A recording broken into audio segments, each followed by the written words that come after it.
Namo tassa bhagavato arahato samma sambuddhassa. Namo tassa bhagavato arahato samma sambuddhassa. Namo tassa bhagavato arahato samma sambuddhassa. All right. Can someone please remind me which page we are in, please? Bhante, we stopped at 159, where it says the great object, but then subsequently you said you want to go back to 158, starting in paragraph 2, okay, where it says the ancient teachers of Abhidhamma. So you wanted to start from that, about that mango falling and stuff. Okay. The great object. So put a red star there. Yes, okay. So it's page number 158, the second paragraph.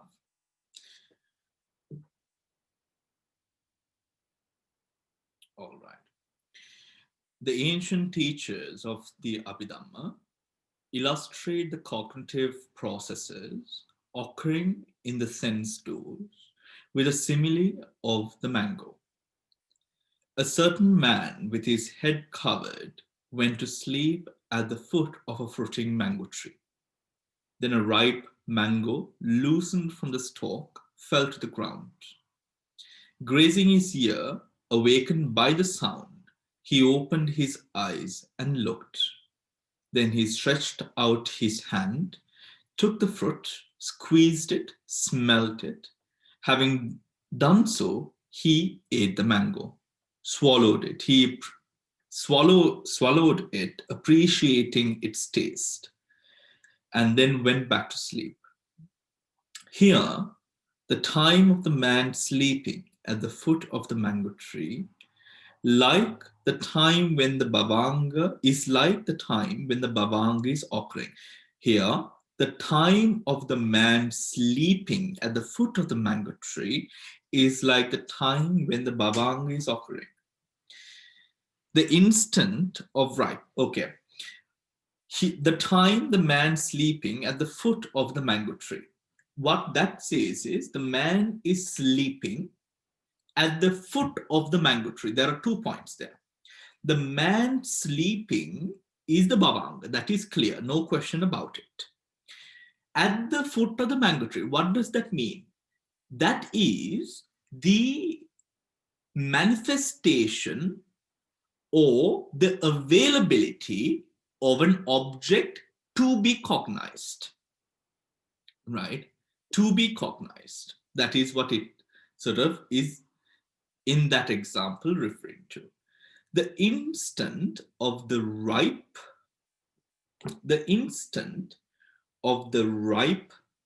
mango falling from its stalk and grazing his ears is like the instant of the object striking one of the sense organs, right?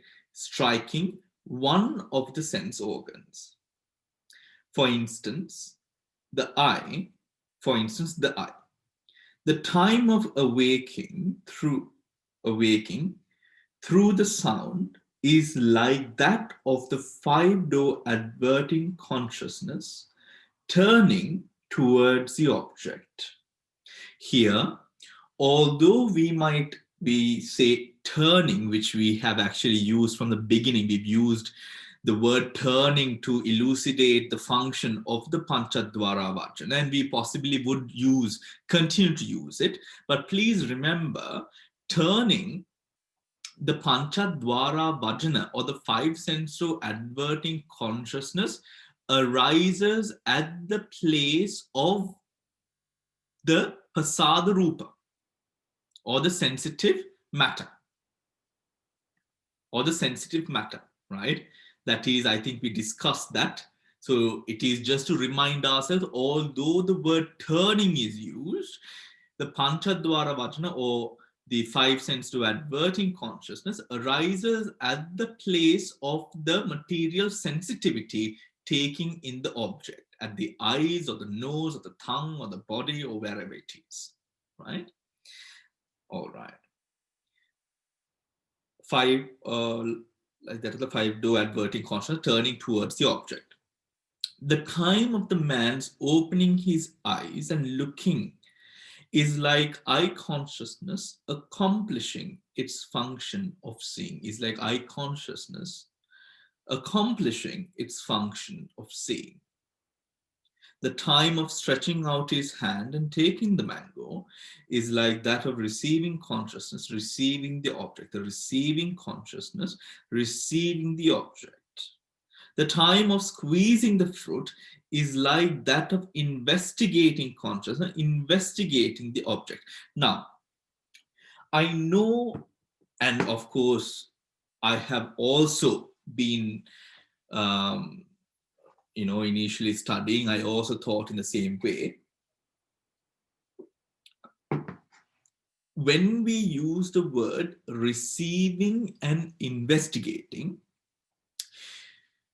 we understand it in a way that suppose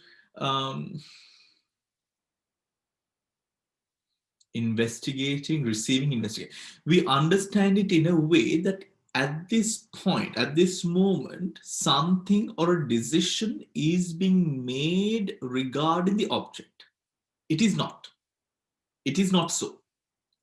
Receiving and investigating is a function, or rather it is speaking of the essence of, not the essence, that's the wrong word. It is speaking, receiving and investigating. It is talking, it is referring to a process which takes on the object, but there is no decision being made regarding the object, or a conclusion being made regarding the object, right?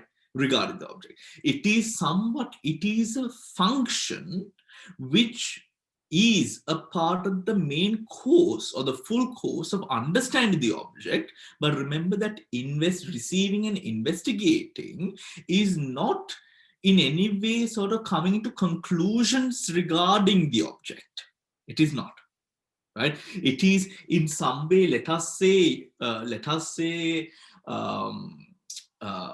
busboy or waiter is carrying the food from the kitchen to the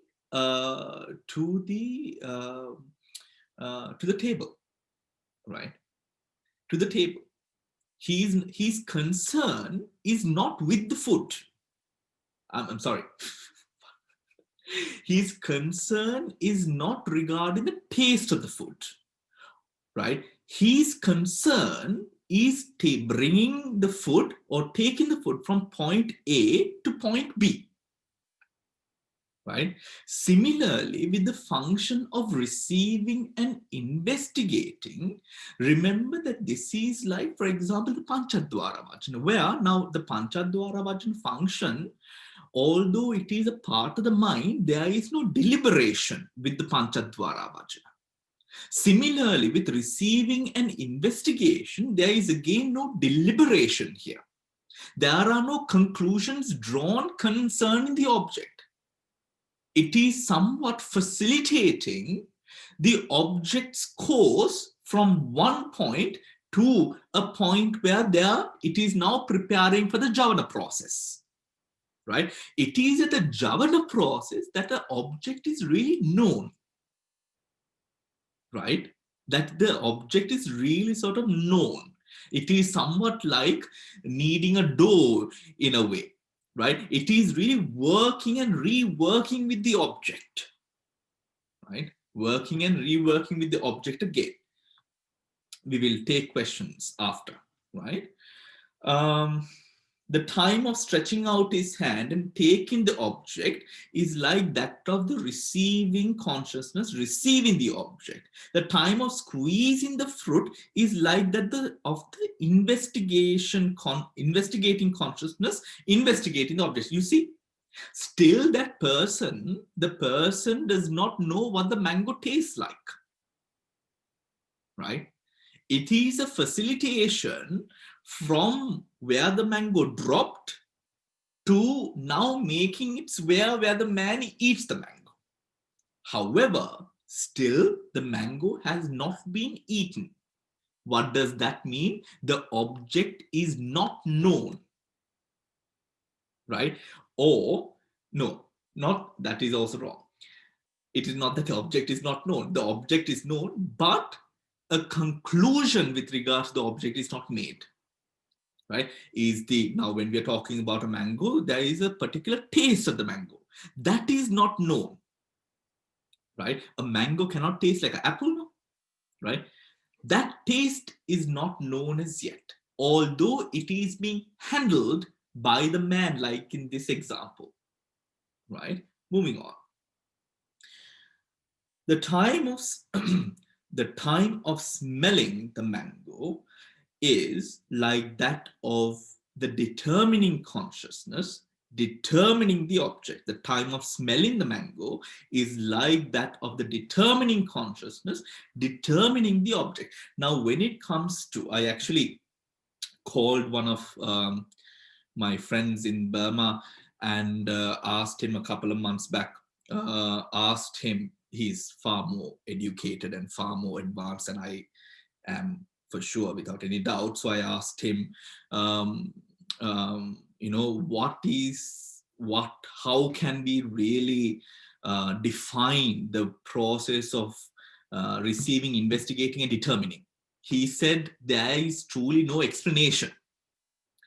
It is only mentioned that it is receiving, investigating, and determining. But the final forecast or the knowing of the object happens at the process of javana. These processes are that of determining or that of facilitating the object for the mind, right? Facilitating the object for the mind. The time of eating the mango is like that of the javana, is like that of the javana experiencing the flavor of the object. The swallowing of the fruit while appreciating its taste is like the registration consciousness taking the same object as the javana phase, right? And the man's going back to sleep is like the subsidence back into the bhavanga, right? So the tadalambana process, which is at the end, now we see the page is 158. The tadalambana process, I mentioned that it is like the job of a secretary, right? It is like the job of a bookkeeper. It is like the job of a person who takes down the minutes of a meeting, right? Where a registration or a note is made concerning the object. Now, with regards, we will be learning in days to come about the other phrases or the ways that the other chittavitis run, which is not the Atimahanta Ramana chittaviti. There you find that the chittaviti is rather weak and the tadalambana is not present. When the tadalambana or that registering consciousness is not present, the mind cannot place a clear mental note of that particular data which has now been processed. When that does not happen, when that data has not been concluded, that data cannot be drawn parallels with the rest of the data which will be gathered. Get it? Right? So then where is the process which puts together all of this data? That is done by the mind's intrinsic function or the function feature of memory, right? It is carried on. That is where, so with this, it is somewhat like, when we make with our cooking, with our Asian, or with cooking which has spices or whatever, whichever cooking actually, when we put the salt, the curry would have, or the dish would have a particular taste. If we, on top of the salt, if we put something else, now that taste adds on to the curry. And we put something else that adds on to the curry above the salt, the pepper, the whatever it is that we are putting into. It is very similar like that. It has those notes with it. Do you understand? It has that essence traveling from each and every mind moment. That essence of memory, that essence is traveling with every mind. And this is something, where does it exist? It exists in connection to the mind and the body, right? Why do I say the mind and the body? Because if I am to slit my throat right now, I will die. The mind will disappear at that very moment, Chutiviti, and then next birth, right? There is a connection between the mind and the body. If now, I'm going to explain that again. Now, we know with regard to the body sensitivity, anywhere that you touch on your body, right? Anywhere that you pat, touch, or graze all along your body, you will feel. You feeling means that the mind has arisen in that spot. Now we say the Hadevatu is here, the seat of the mind. If I am to touch the sole of my foot, the mind is there as well. Do you get it? Because the sensitivity rupa, the sensitivity matter, the pasada rupa, with regards to the tactile functions or receiving tactile motions, exists all across the body. Meaning the mind is connected with the whole body, right? The mind is connected. Now, when you're having, now it is not just the skin, is it? If you have, your tummy is rumbling, right? You will feel something. If there is something wrong, maybe in your chest, right?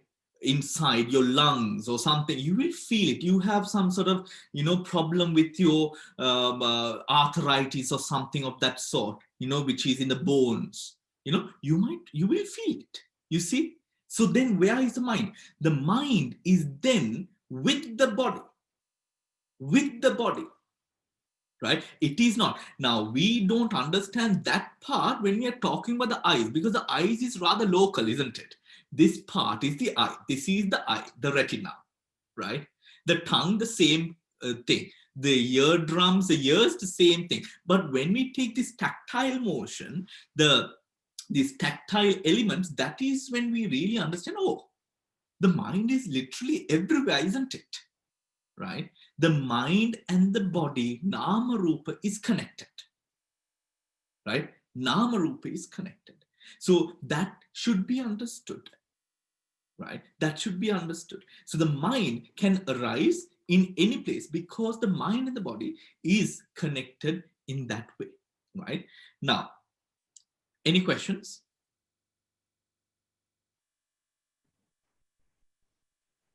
Bhante? Yes, Noeli. When we come to the second registration, the second registration, okay, we still don't recognize the object then. Depends on which cycle of registration it is, right? Now, for example, but actually now we have spoken of when, if I am to see a person or if I am to see an object, right? To recognize this object, it is not only one process of Chittaviti. There are either from 5 to 7 processes of Chittaviti. These processes of Chittaviti, as I mentioned with the example of the flavors and the spices being added on to a curry or some sort of dish, as it adds on, this knowledge that or data processing that we learn through every cycle of Chittaviti, that data is carried on and added. It is somewhat like a working document, right? Where you keep on adding things to that working document, right? It starts from a very basic, very limiting knowledge to a detailed description and awareness over that object, where it comes from, what it does, right? That whole process is done or put together not just by the viti function, but also with the basic features or the functioning of the mind, which is to do with its ability to carry data through every moment of consciousness. Now, we don't talk about that in the Chittaviti, isn't it? We don't talk about that. But as the Chittaviti arises, it is carrying data, right? That data, so it is, this process of understanding is a result of many factors or many processes, including the process of the Chittaviti plus the mind's essence of functions and features, right? So we cannot say, Noeline, if the question intends to ask, is it by the end of the Tadalambana that we truly understand the object? No, it is the Javana. The Tadalambana is like that secretary who is sitting by the table, taking notes of everything which is to be done or which has already been done, right? The Tadalambana is the essence. The mango is eaten. Now the Tadalambana appreciating the taste, meaning making a note of that experience which was experienced. Do you get it? Yeah. Yeah. What that Vedana is, what the Sanya is, what the Sankhara, the mental factors, the Vijnana, all of that is now being sort of recognized in that manner by the Tadalambana and made a note of it. Right? It is somewhat like the cooking process is not complete until you wash the dishes and clean the kitchen. The Tadalambana is like the closing of that task, where you have the dish that you have prepared, the kitchen has been cleaned, the pots have been washed, dried, and stored away. You know, that part is like the Tadalambana. Do you get it? It is that closing of that function and sort of a pondering, not pondering, what's the word? It is,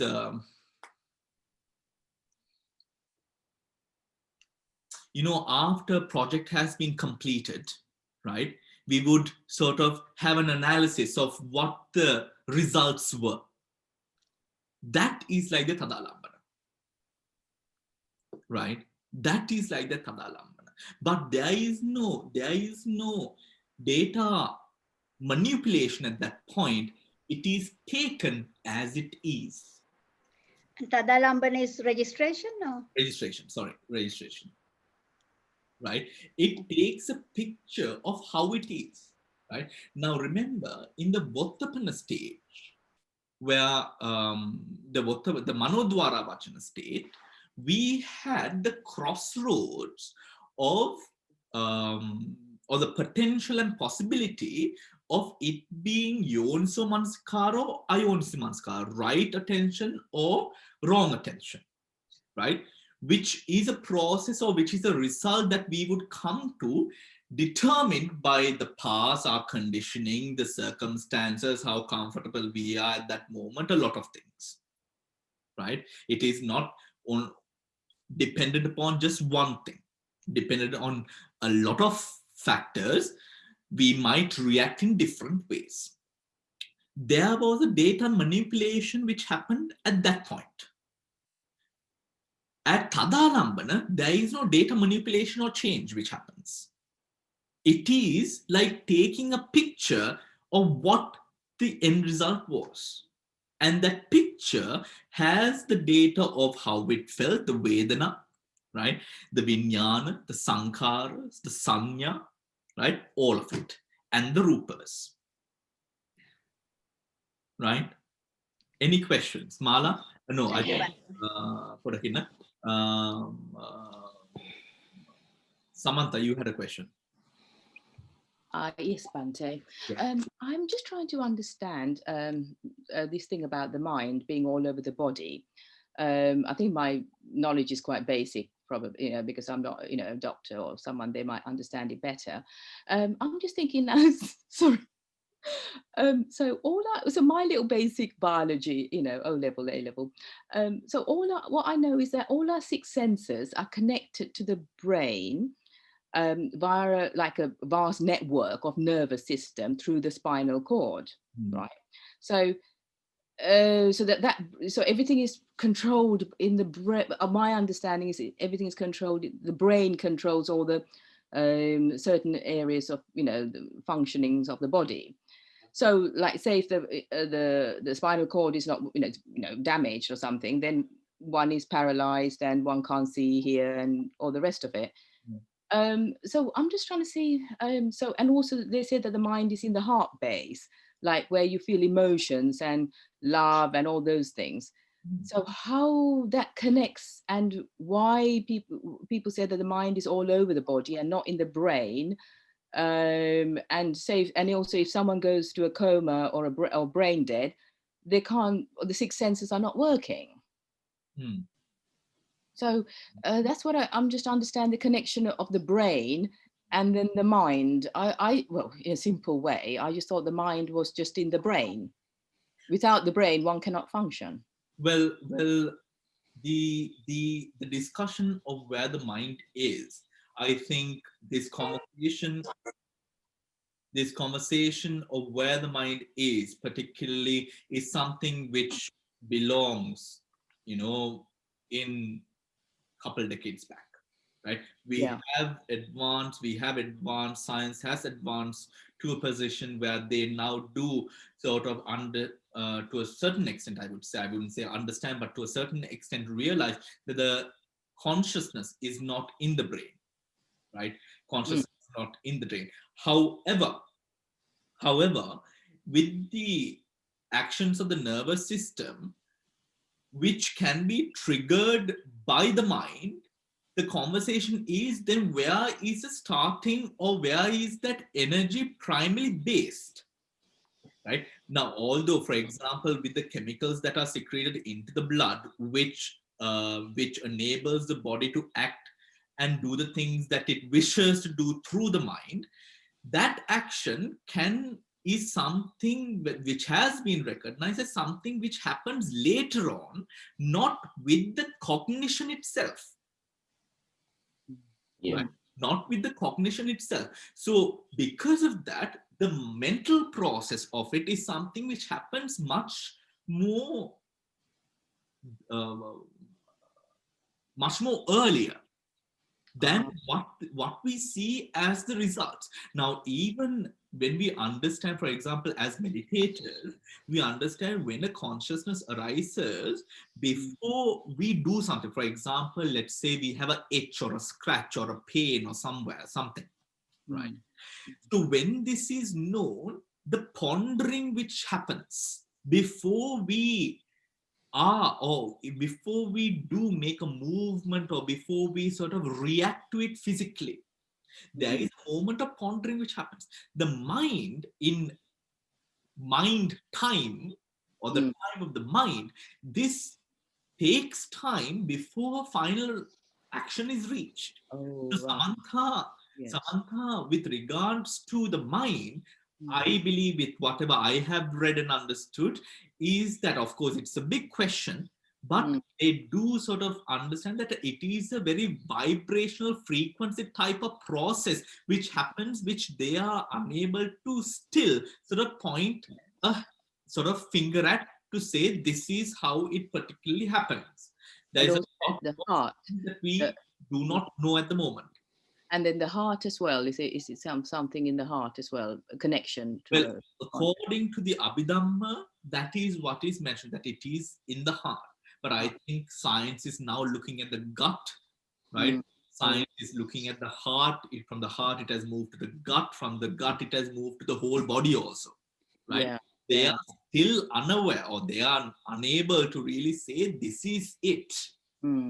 Maybe there is a difference between the spiritual sort of consciousness, and a medical scientific. Not in Buddhism. Not in Buddhism. Oh, it's the same. It's universal. Yeah. Yeah. In Buddhism, no. In Buddhism, that is what I actually absolutely love about Buddhism. Yeah. The fact is, we are focusing on spirituality. Spirituality is something that it is a vocation. Spirituality is something that we develop. Yeah. Right?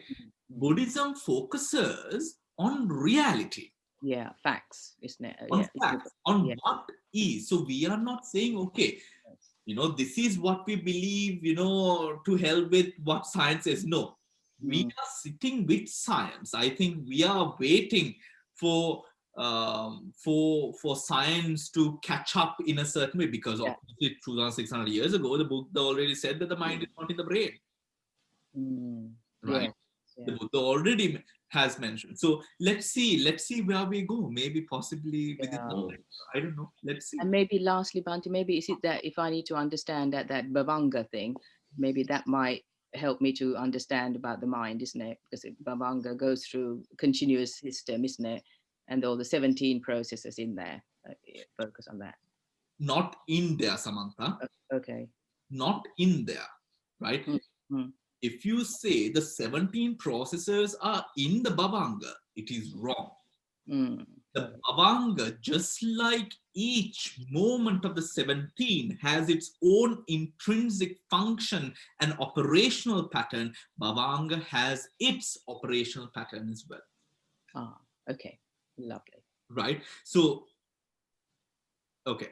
So with having said that, Bhavanga, remember, I mentioned this before, remember, we are studying, because of the Abhidhamma, we are studying the whole 17 altogether. But remember, at one moment, there is only one type of consciousness which is there. Only one. It is not like, for example, it is not like we have like a production line that we can see. No. At one moment in time, we only have one consciousness. Yeah. Because of the Buddha's elucidation of the Dhamma, we know that these consciousness cycles are made up of 17 mind movements, after which it will enter into a Bhavanga. But after the Bhavanga, again it will take another object, and that whole cycle will repeat itself, depending on the power of the object. Yeah. Which we will be going through in this chapter. Wonderful. Thank you, Bhante. Thank you. Yeah. Bhante, you said one mind moment, one consciousness, and there's Uppada Titibhanga. But there's a whole lot of data which is carried over, and with the memory, like there, even in this day and age, there are people who remember their past lives, lots of past lives, and it's carried over. So which is something which carries over your memory. And is it in the Bhavanga that you carry over the past memories? It is not in the Bhavanga, it is in consciousness itself.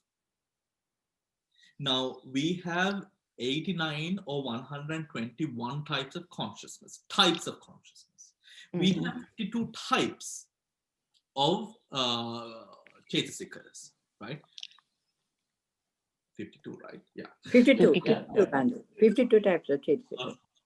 So 89 or 121 and the 52 types of Chaitasikas. Remember, this is Mano, this is Vijnana, this is consciousness, if we say it. The consciousness, which is 89, 121, when we say the mind has its intrinsic function of carrying data, we mean that 89 or 121 types of consciousnesses have all possess an intrinsic ability to carry data. Remember, Chitta, chapter, first page. What is the mind? The mind is the act of cognition itself. It's an action, right? It's an action. Dependent upon what is to be cognized, the mind is of a certain way or type, right? Now, it is somewhat like, you know, the spoons that we use. We will never use a metal spoon on a, why am I always going to these cooking examples? All right, never mind. That is who I am. Okay, we will never use a metal spoon on a non-stick pan, right? We will use a wooden spoon or a non-stick spoon or something which is made for that, right? We will not use a spoon with holes in it if we want to stir curry, right? Now see, dependent upon what is to be done, we have different spoons that one would use, right? Similarly, when it comes to the mind, remember now, one of the other examples that I've seen people of medicine and science use is the example of the coenzyme. In the digestive process, there is this sort of theory to say that there is a coenzyme. The coenzymes, it goes into digesting the food which is consumed. If the food is not balanced, for example, let's say you have a lot of meat, the coenzyme would now go through a process of change where now it changes into an enzyme which is particularly able to now digest or help in that digestive processing of the meat. Then you eat leaves, right? You eat a lot of meat and some leaves afterwards. Now the coenzymes, there are not enough of enzymes in the body to now digest the leaf. Now you might experience that the leaves are not digested properly, right? So likewise, but it is not, we are not taking the digestive part, we are taking the part about the coenzyme changing and manifesting itself in a particular way in accordance with what is consumed, right? Similarly, the mind, remember that this is an energy.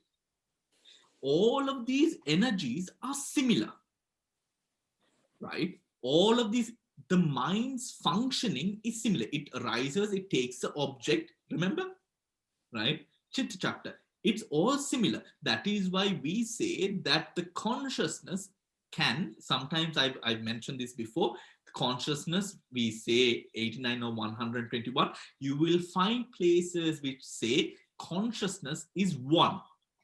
Yeah. Right?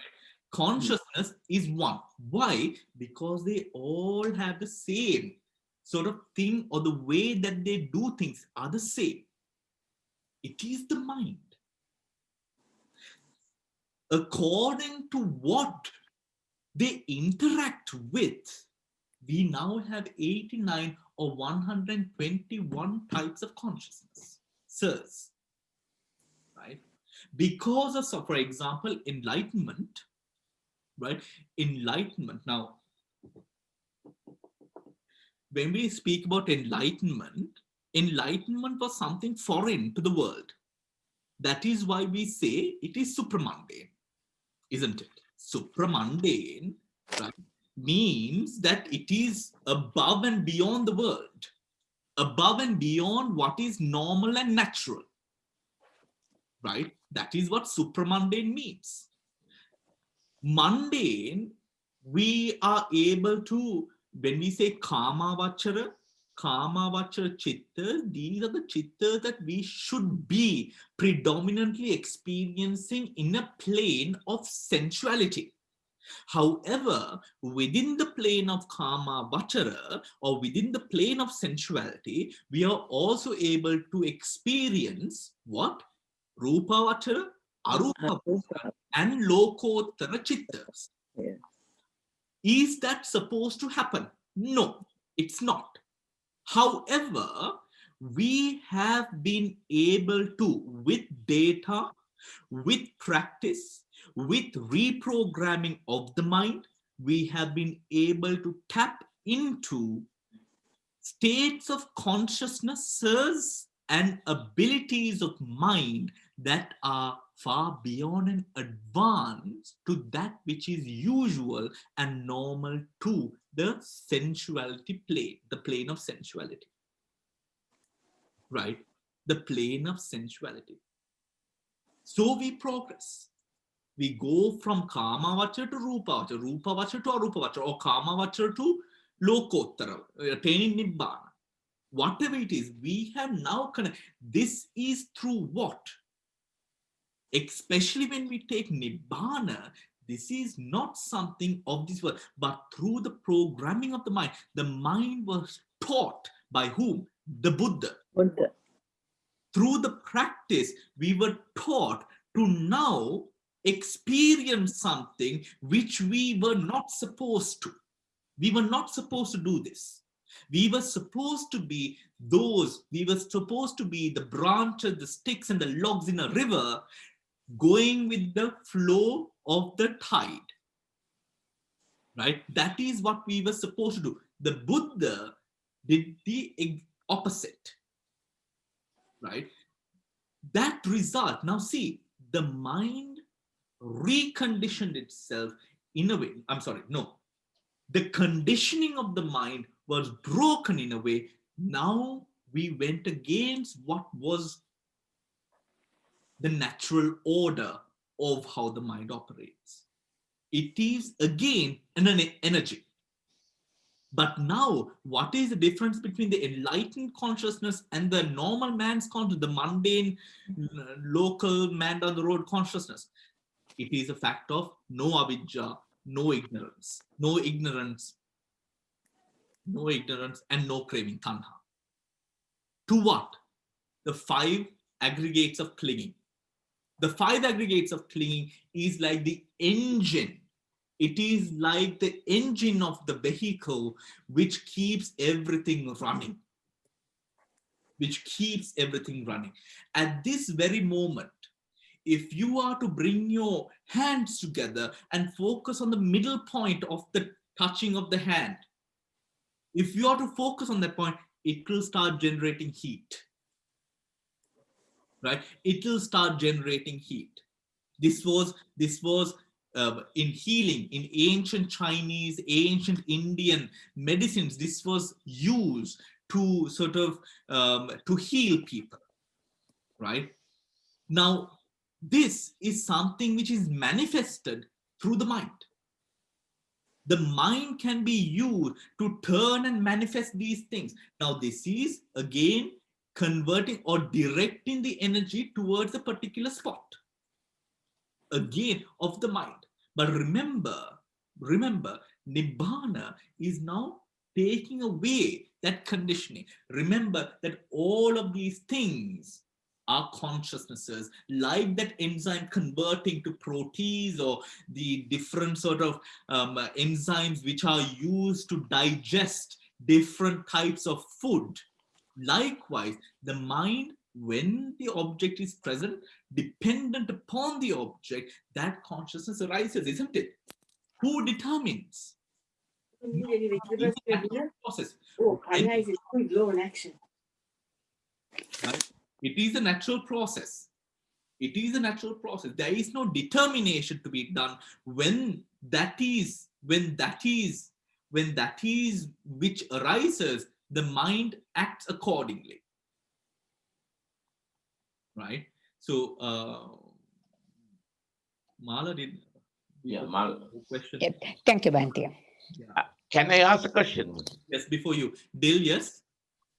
Yeah, Bhante, my question, I think you have explained it, but I just repeated my understanding. I had these questions when Noeline was asking, because at the time about the registration consciousness, but I think you explained the doubt I had. So if I were to just repeat it, because actually by the time you come to registration of Tadalambana, you have actually tasted it in the jhavanas and you appreciating it in the swallowing, which I think second time you explained that. So basically, if you go the whole explanation of the mango, when you're sleeping at the foot of the tree, then it's a bhavanga consciousness. So when you're looking at all these stages that you have, the 70, that's a bhavanga consciousness. Then when it falls and strikes a ear, that's We can't hear you, Dil. Dil, we can't hear you. All right, shall we continue the class? wake up to either the sight or the sound. And then when you open the Dil, eyes, we that's missed when you the for eye. a moment. Pardon? We missed you. You went mute. I'm sorry, Bhante. Can you hear me now? Yeah, we can hear you now. Right. Okay. So What is the question? no, the question was, I had a doubt because when you were first saying that, you were thinking that at the time of the registration, when you first explained, you were saying that you hadn't actually tasted it, but actually when you went the second time, you mentioned that by the time you finish the jhana consciousness, that you have actually now tasted, decided it is good or bad or whatever. So subsequently, when the two determination consciousness come, that has already happened and you have tasted it. So by the time the determination Tadalambana comes, because that's finished after the jhavanas. So I think you mentioned the second time, you've already experienced the taste. So unlike the first three things, which is when you are talking about the Fido adverting consciousness, as well as when you're talking the receiving and the investigation, you know it, but you haven't tasted and experienced. But you go through the jhavanas, and by the time you come to the Tadalambana, yes, you have now decided this is tasty or not tasty. And I think the second time you repeated, you did say it. And that's my thinking, right? When we say taste in the Tadalambana, remember, although we might go through a jhana process, right, there might not be a proper conclusion to the whole object. It might be partly. For example, a part of the process of seeing is recognizing the light, the color, the form, the name, the past memories. Now, for example, one process goes to recognizing the name. One process goes to recognizing the form. Right.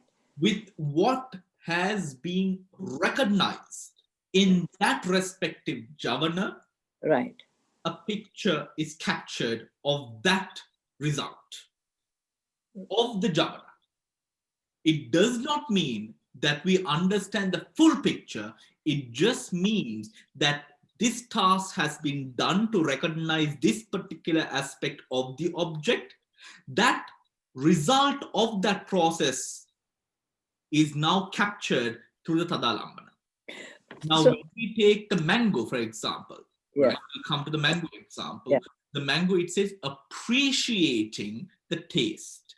How does one appreciate the taste?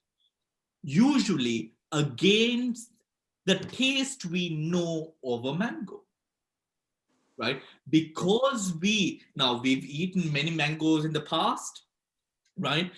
And according to, we have different types of mangoes, and depending on where it comes from, which season it has been grown in, all of these things, how ripe it is, how all of these things, we know the taste of the mango is different, right? We know that the taste of the mango is different.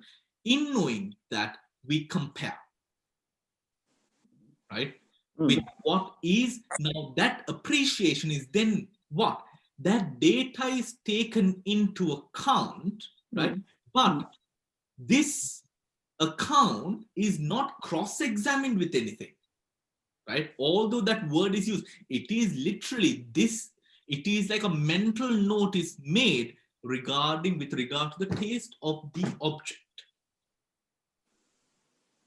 of the result of that respective jhana which has now ceased.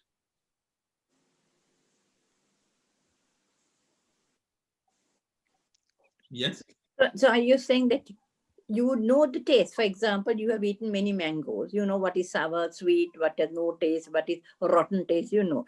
So now there are 7 jhavanas you come. So when you go through those 7 jhavanas and you eat something, and if it is sweet, or the best kind of sweetness, or with it, different kinds of mangoes also taste differently. And you know the, so basically when you eat what it has recognized then, and what is this tadalambana, what this registration is, where you note down, is that this is a very sweet mango, depending on one particular type of mango, right? But it doesn't mean that this is the taste of a, that it doesn't include that it's a sour mango. Is that what you're saying? So it only knows, right, okay. It only So it knows what has just been Okay. concluded by the Javana. Right.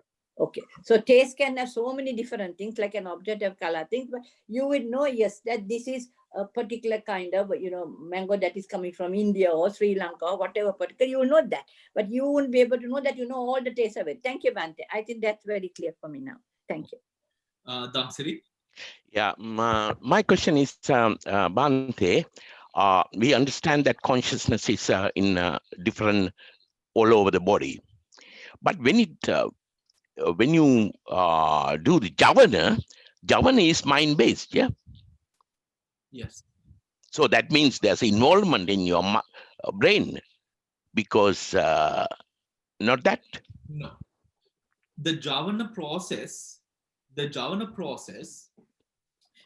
can happen at the place of cognition, or I'm sorry, at the place that the object reaches the sense doors.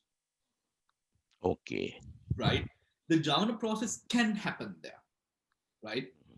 The trigger, right? The trigger, of course, within Abhidhamma, we do not speak about the mind. Actually, we do verbal intimation and bodily intimation, right? Which comes in rupa. But we have verbal and bodily intimation. We have done rupa, yes. Which comes in the future. We will learn that. But there is a connection where the mind would now affect verbal or result in verbal or physical actions being taken by the body. I'm sorry, not by the body, intimated by the mind to the body. Right? By the mind to the body. It is like this. For example, now there are things like this also. You are a very toxic person. You are always in hatred. You are boiling inside. What happens? We can see, you can see from a person, isn't it? You can see that that person, from the complexion, from the way the person is looking at you, from different things, we can sort of get that feeling.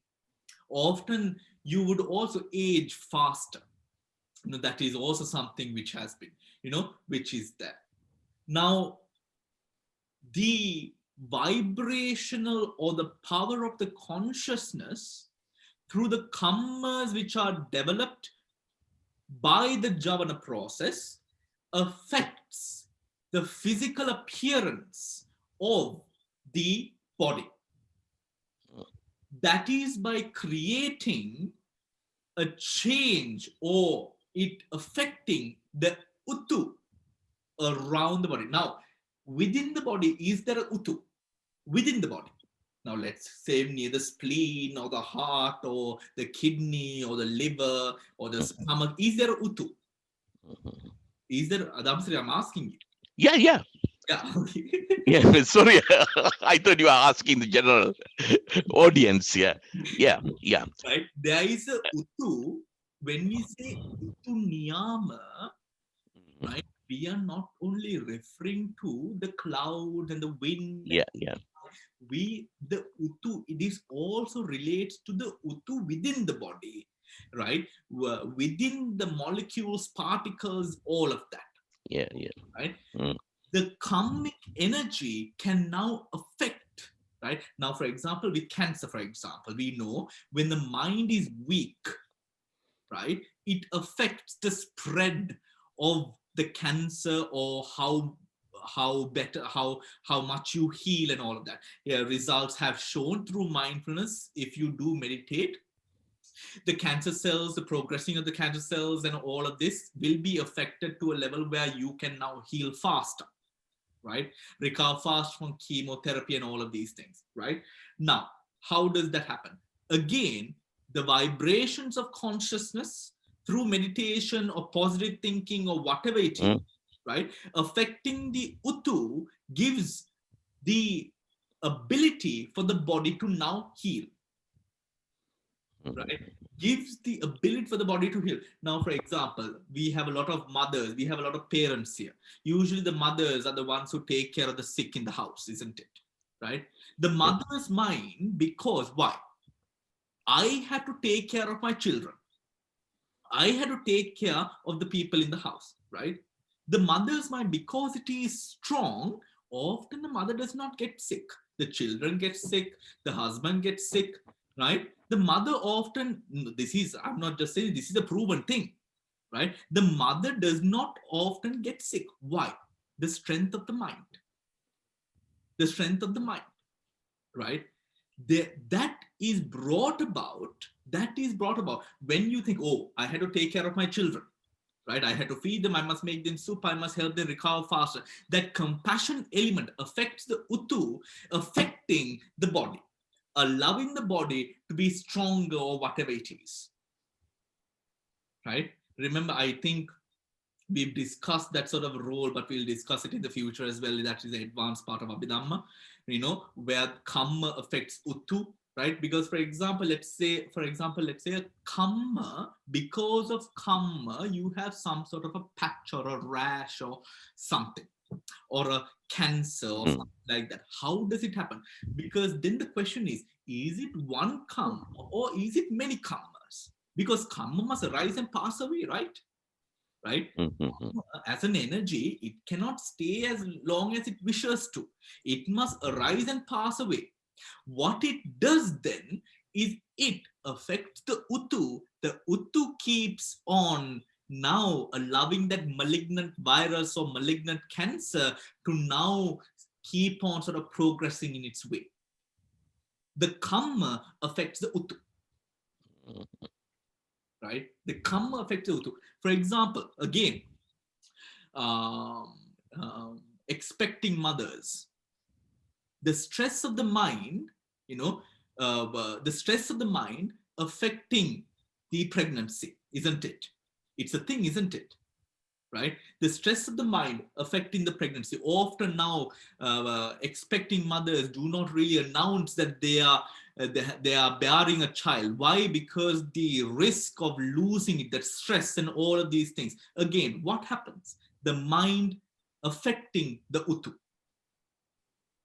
Right? That is the explanation that in Buddhism it is given of how the karma body relationship is now maintained, or rather how the mind and the karmas which is developed by the mind affect the body, right? Affect the body, right? Damsiri? Yeah, and the only point I don't really understand is then how do you relate these elements we did, like we did something called mind element, and then we did mind consciousness element. So because I just listened to some sermon by some Buddhist priest in Sri Lanka, then he actually says that when it comes to 17 Chittaviti, Panchadvarajana is a mano dhatu, right? And then Chakku Vinyana is, of course, Chakku Vinyana dhatu, and then Sampatechana is mano dhatu, and Santirana is mano vinyana dhatu. And then Vottappana is mano vijnana, and all the rest is mano vinyana dhatu. So how you relate? Because when I listen to mano vinyana means, I thought it's something to do with the mind. Mano dhatu, mano vinyana, these are compositions. Okay. These all the mind. All right. Okay. But actually, this sort of understanding of Mano Dhatu, Mano Vinyana Dhatu, it really comes into play when we do the Dhamma Sangani and beyond. Okay, okay. Because what here, it is the mind, it is the processes of the mind. Mhm. At the end, Mano Dhatu, Mano Vinyana Dhatu are all processes of the mind, right? Mhm. Mhm. The categorization, and this then comes down to the categorization of that said consciousness. For example, Mano Vinyana, Chakku Vinyana Dhatu, we know what Chakku Vinyana Dhatu. Yeah, yeah. Chakku Dhatu and Chakku Vinyana Dhatu, Mhm. right? These are categorizations of the consciousness, right? Mm. It's Prasada Rupa to Mm. sort of understand the process of cognition, Okay. right? Mhm. Also, if we do go further, the understanding of the dhatu, not only dhatus, dhatu, ayatana, satcha, dhatu, ayatana, satcha, there's one more. Skandha, ayatana, dhatu, satcha. These four, right? These four is the culmination of our existence. If we go a little bit more deeper, right? Okay, yeah. And being the Dhammanupassana processes, the Dhammanupassana and the Chittanupassana understandings will be affected by this. Now, when one is able to categorize the mind as it arises, right? We go deeper from understanding hate to now being able to understand the Satcha, Ayatana, Dhatu, Skandha of that particular consciousness. Okay. You know what I mean? Yeah. Right? So this is a categorization to understand how the mind, the body works with one another, to break down the essential parts of our cognitive and living abilities, where we understand that there is no man, woman, or person here. It is a process of cause and effect, Yeah. made possible by the elements, the conditions, all of these things. Yeah. Bhante, can I please ask? We know Dhatu is elements, I think, and Ayatana are the sense organs. What is Satcha and Skandha? Forgive my ignorance. Is truth. Skandha is Skandha is the aggregates. Truth, the four truths. Right. We'll Okay. come to that later. Right. Thank you. We'll come to that later. Yeah. Right. Thank you, Bhante. Yeah. Thank you, Bhante. Yeah. All right. Where were we? Any other questions? Anyone? 8 or 6. Okay. Bhante, Yes, Pushpa. what is the English term for Uttu? Uttu? Uttu? Yeah. Uttu Niyama is temple, isn't it? Let's Google it. Let's ask Google. Is it season or no? No, it was not.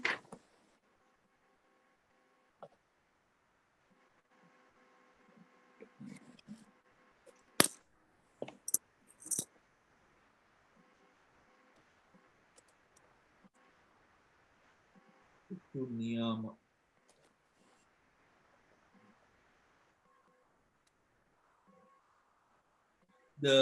It says caloric order. It says caloric order. Oh no, the fivefold niyama. The Uttu niyama they call the caloric order. Yeah. Bija niyama the germinal order. Kamma niyama the moral order, and Chitta niyama the cyclical order. Yeah, it means temperature, Bhante. Cold and heat. Caloric is temperature. Yeah, temperature. All right. Yeah.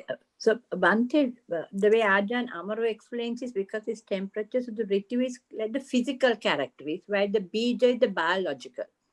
So he broadens it out to say, because now that Ritu is like, it's like those are the physical properties, while the bija is the more the biological processes, and when you take the chitta, it's more the mental project, so and the mental object. So that when you look at these niyamas, that's how he explains it to broaden it out.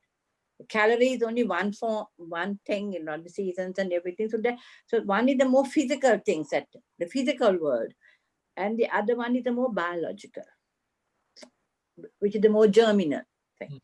So if you put a mango seed, you will get a mango, right? So that's all the more biological part of it. While the other part, the temperature and things are the more physical qualities, like the temperature and things are physical properties of a thing. So that's how he makes us understand it in English to make it a more broader term without a specific thing. Okay. Thank you, Bhante. Bhante, this is I have a request. Could you please write down the Pali word in the chat box? Susan, we can't understand, Susan. It's, Did you hear my request? no. I said, could you please write down the Pali word of what you just explained in the chat box, so then I can do further research. Yeah. The niyamas.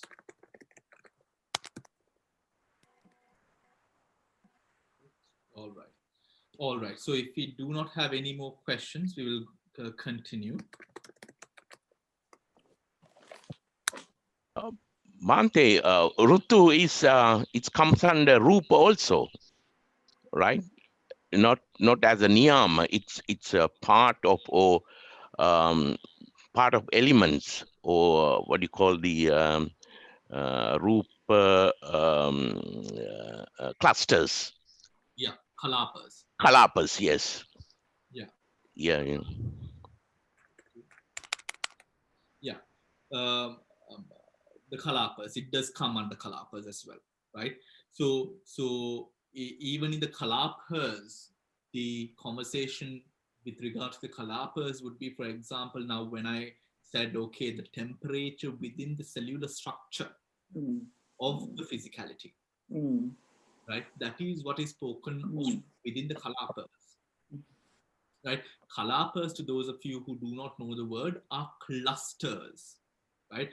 Collections of physicality which enable the existence of grosser forms, right? So really going down to the molecular structures according, but within the kalapas, it goes a bit further because we are referring to the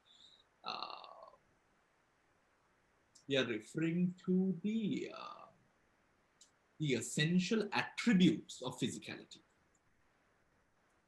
right? For example, when we say tejo, we are not referring to fire itself, right? When we say heat, we are not referring to fire. We are referring to its essential, the temperature and its existence in either cold or warm or hot or whatever it is within an element, right? Within an element, and its inherent ability to keep the structure of a physical element together. For example, like the molten core of the earth, right, keeps everything, affects a gravitational pull which allows the world to be as it is, right, controls the temperature, all of that, keeps the soil, all of that, you all know all the process. Just like that, tejo in a physical kalapa, right, enables for the kalapas to stick together.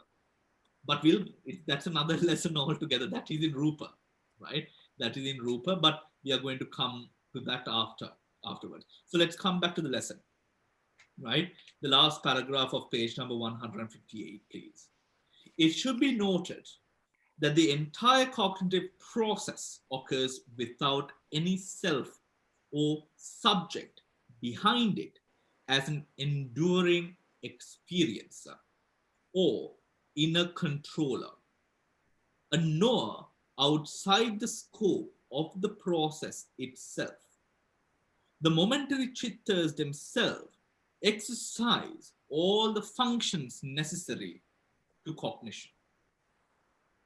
Again, it should be noted that the entire cognitive process occurs without any self or subject behind it as an enduring experiencer or inner controller, and nor outside the scope of the process itself.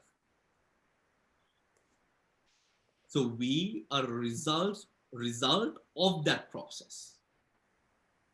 We in the self, or me calling myself Bhante Pannavamsa or whoever I was before becoming a monk, my whole life, what you call yourself, all of that is a result of that process, right?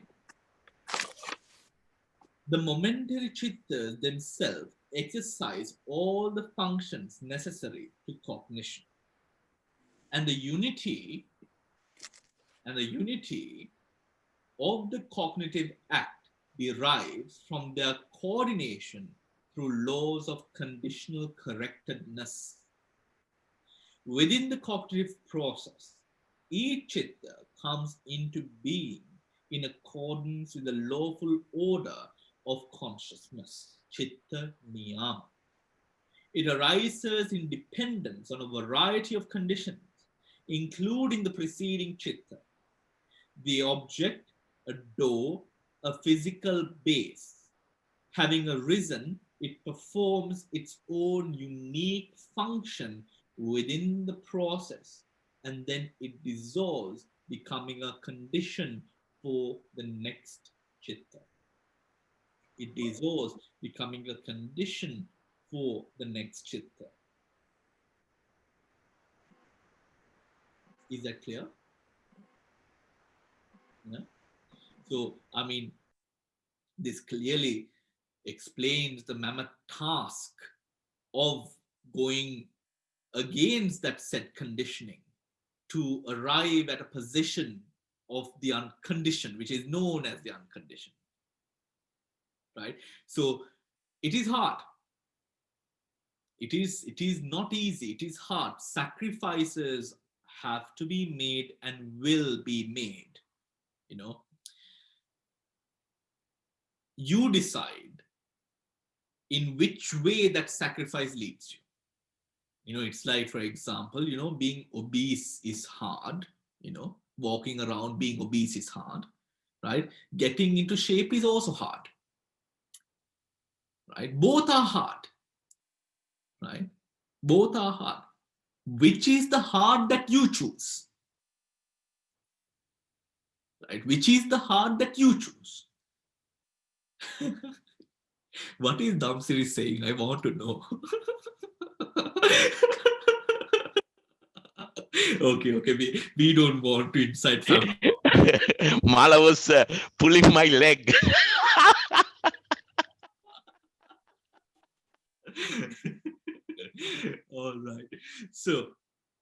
All right. So moving on.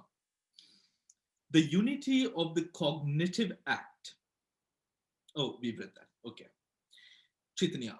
So in Chitta-niyama, no, now for example, the plantations of Dubai, right? I don't know, maybe you know, in Dubai, I mean, being this sort of beautiful country, you know, located in the middle of the desert, right? It is one of those examples which are taken to relate to a climate catastrophe, Dubai. Right? It is. I'm not just saying it. It is known as a climate catastrophe because water, you know, all of that, which is sort of being the beautiful city it is, and all of that, the salination and all of that. So in Dubai, you find, you know, them trying to reclaim the desert, right? Reclaiming the desert to grow on the desert. So they had these processes which sort of purifies the water, and that water which is purified is sprayed onto that sort of areas of land which, you know, which they are sort of cultivating green on, right? Which is taking up a lot of water, right? Which is taking up a lot of water. Now, when it comes to, now according to the niyamas, the cosmic order, right? There are things within this world that should not happen, but can be not should not happen, because if you say should, then it is Atma, which goes against the natural order of nature.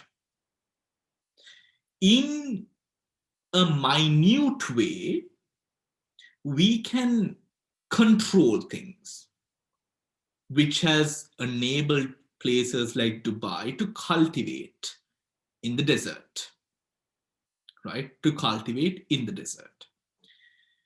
I'm sure back in the day, maybe that desert, millions of years ago, or I don't know, so much time ago, maybe there was forest there before, right?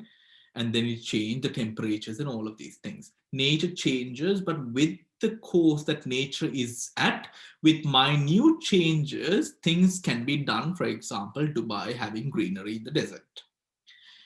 When it comes to now, that is something where something that is done, conditioning grows a part of Utuniyama. When it comes to Chittaniyama, the way that those processes are affected. Now, what is Chittaniyama? This way that the mind arises and passes away, that whole process. With that said, experience, for example, when there's an object which entices hate, that respective mind arises, and that process happens in this sort of a way, Chittaniyama.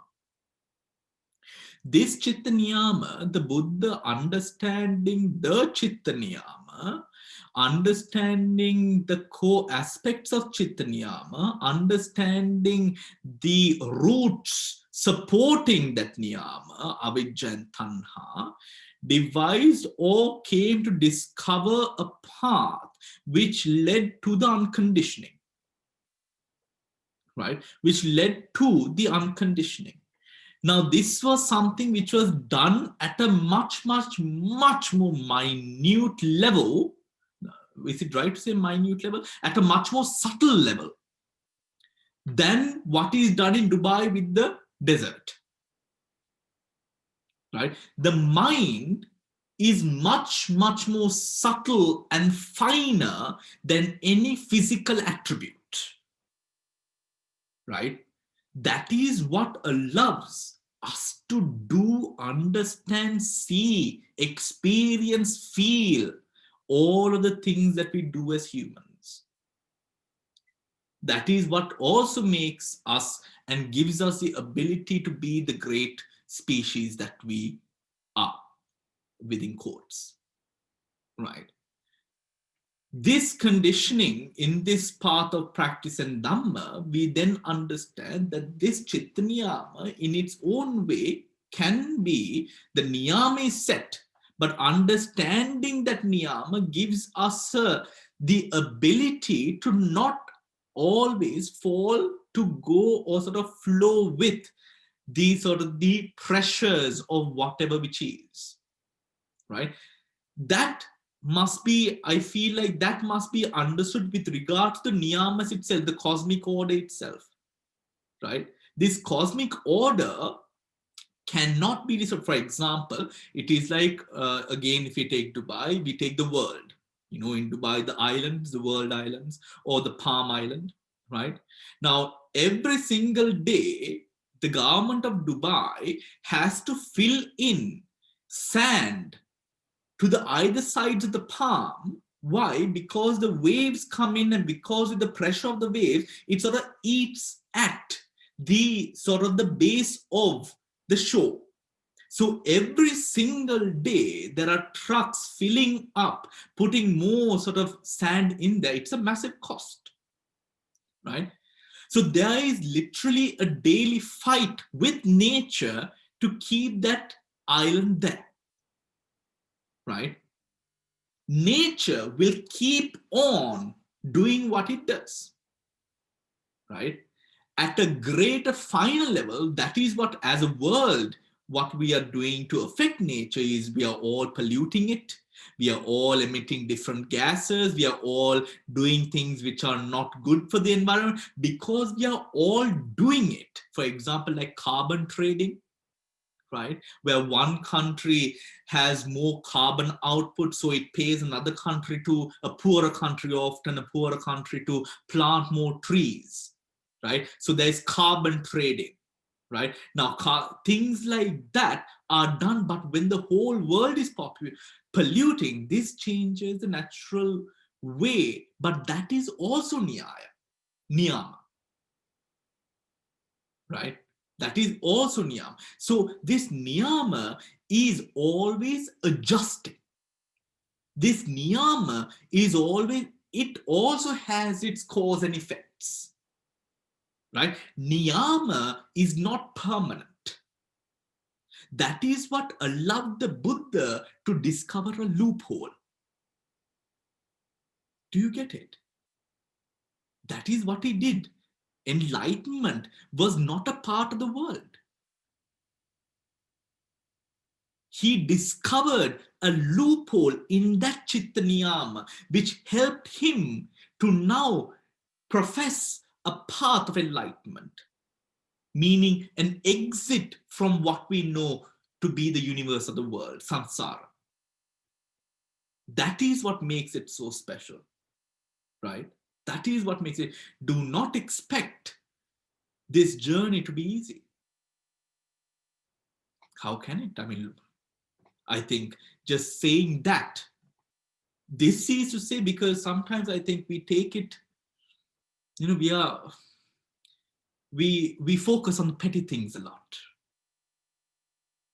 on the petty things, on our families, our children, know that all of those things are petty. Even your life and what you do compared to this role and sort of potential ability of enlightenment or experiencing enlightenment, all of that is petty. All of that is petty. Anger, lust, delusion, all of the things that we think is petty. Even the Dhamma Center is petty.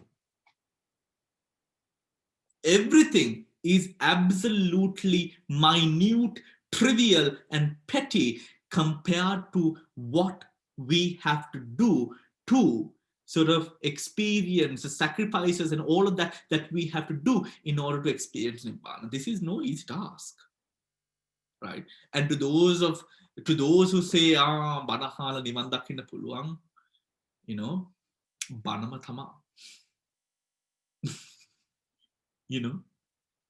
It actually is, because it is in when you are mad at someone, it is in saying no to the mad that gives you the ability to go against it. When you really like something and when you really want something, it is in saying no to that want, or try to understand the core of that want, which gives you the ability to master that. When your body is weak, feeble, fragile, and everything signposts you to you sleeping the whole day in bed, and when you say, no, I'm going to keep or try to persuade yourself to meditate or do something which develops your mind, that is where that true effort lies.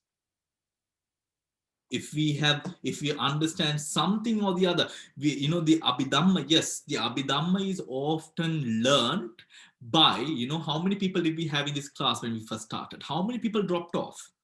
A lot. A lot of people dropped off. What we have now is really the people who really want to learn it, right? It is not easy. But the path is much more difficult than this also. Because in Abhidhamma, we feel like, okay, the Abhidhamma is, something, we study it in a very philosophical way. Why? Because it is difficult to reach a state where this is our reality. But whether you take it or understand it or not, this is actually the reality of energy. Energy is there. Molecular particles are there. Particles change. All of these things, consciousness, physicality, happens and continues whether you like it or not, whether you agree with it or not. None of us want to grow old, but we are all growing old. None of us want to die, but we are all one day going to die. None of us want any of the things that are, most of the things that are happening with nature, but we have no choice. We have no choice. Regardless, this practice needs a lot of places. For example, with whatever which is going on, we are sort of, all these people complaining about Christmas. Yes, of course, Christmas being cancelled. But often, if you really look at it, if the whole world is under, if this is the norm of the world, we have no problem with it. But in seeing that people elsewhere are doing more fun things, seeing their families, enjoying nice dinners with friends and family, going out for Christmas party, in seeing those things, now it's difficult for us to be at home. It's often that comparison, isn't it? I mean, we see our friends doing that and this and traveling, all of that in different countries, so so often in seeing what they are doing now, it is difficult for us. But what if this was the norm? Understanding that part, saying when the world is telling you to be sad and frustrated and you saying, no, what is there to be sad and frustrated? At least I'm having air to breathe. Literally, we are the people who did not die out of the hundreds of thousands of people who actually did die. We are fortunate, isn't it? We survive. We are surviving. And yet we are complaining about not being able to do Christmas. Why? Because again, that comparison with the other people. What if things were difficult? This is nature. This is nature. When we are unable to do something that we often did, this is the way that we react. But going against nature is Dhamma. In that way, the Dhamma practice. Understanding how that nature operates is Dhamma. Not falling victim and prey to it is Dhamma. So we have a task. And this task it has nothing to do with our age. It has to do with our strength. It has nothing to do with the body. It has everything to do with how strong you are. It really is a lot to do with the strength you have, your intelligence, your wisdom. It really does. And has nothing to do with anything else other than what is in your mind. Right? All right. So that said, it's 8:30, and yes, I know you're missing me, but but we will resume soon. So I think maybe now with the lockdown and people being at home, I'm also guessing that most of you, maybe we can have a couple of things happening through not the classes but different maybe small other things happening as something online that we could have through this period. But let's see, I'll let you all know. So be safe. Don't let everything which is happening, it is difficult, it is but be strong. Don't fall prey and don't sort of follow, people are frustrated, so I should be frustrated. There's nothing like that, right? See the good side of it in a way. Now I'm seeing the good side. For example, with corona, I only had to do stuff online, so I don't have to have people coming in and out of the temple all the time. I'm so happy. Kainaz, can I mention something? Yeah. You gave me a lot of strength with your talk. You gave me a lot of strength with your talk. Yeah. Not to waver, but be strong. It's awesome. Awesome, really. Wonderful, Devika. I mean, it is literally, I think it is just the Dhamma. The Dhamma is so wonderful in so many in so many aspects and ways. But regardless, so everyone be safe. I will announce if you're having anything through this period of our vacation. But those of you who are a bit behind on sort of understanding what we are doing with the Abhidhamma, use this time to read. I think Damsiri and Mala, do you all still have your class happening? Not your class, your discussion forum? Yeah, they're helping a lot, Bhante. Oh, lovely. Sorry. We discussed with Hemamali, myself, and mothers. We discuss, and Mala and them, they help us a lot. Lovely, lovely. So keep those going, and thank you for everyone who sort of gave in the sutras and all of that. We have a lot of exciting things happening next year, which I will announce very soon. And so take care, and I will see you soon again. Yes, thank you, Bhante. Thank you. Bhante, according to the program you gave, you said 28th we can have a session on Abhidhamma. Are we having it? Yes, we are. So next week we are having? Yes. Okay. Yes. I'll see you next week. Yeah. Abhidhamma. Okay. Yeah. Okay. Yeah. Bhante, can I just ask you one thing? Bhante, we were talking about this heat, and you were talking about, about temperature and about Uttu, and that this is not Tejo. I think it was about a couple of weeks ago, Kasapahandara was talking about, I think in the Mahavedala Sutta, I think he was talking about vitality and dependence on heat and vice versa.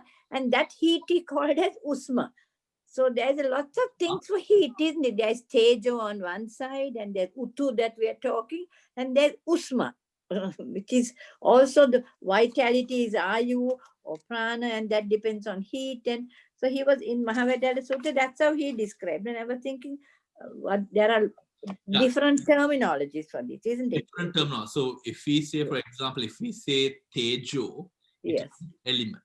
Yes. It is basically describing the function of that specific heat. Right. Like, for example, even in the Vedas, isn't it? Right? We have, what's the word which is used in the Vedas for the heat? We have another word there. So that is referring to the heat which affects the health of the body and keeps the balance. Okay. Right?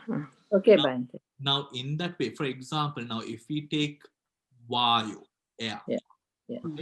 And in the Vedas, we have a different word which is referring to the gas. Right?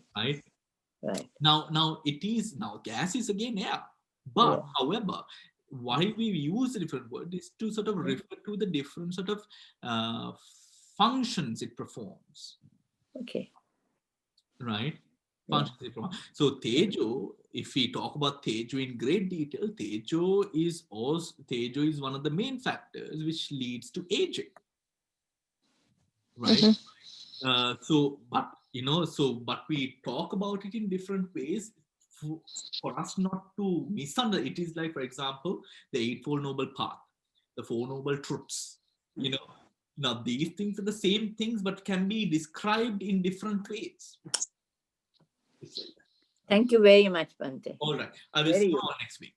All right. Take care and be safe. Right? And if anyone is sort of going through a bad time, mentally, having a bit of stress, don't feel hesitant to sort of contact me or, one of the people in the group if you want to have a chat and sort of to lighten your spirits. Right? We will endure this. All right. So take care and goodbye. Good night. Thank you, Bhante.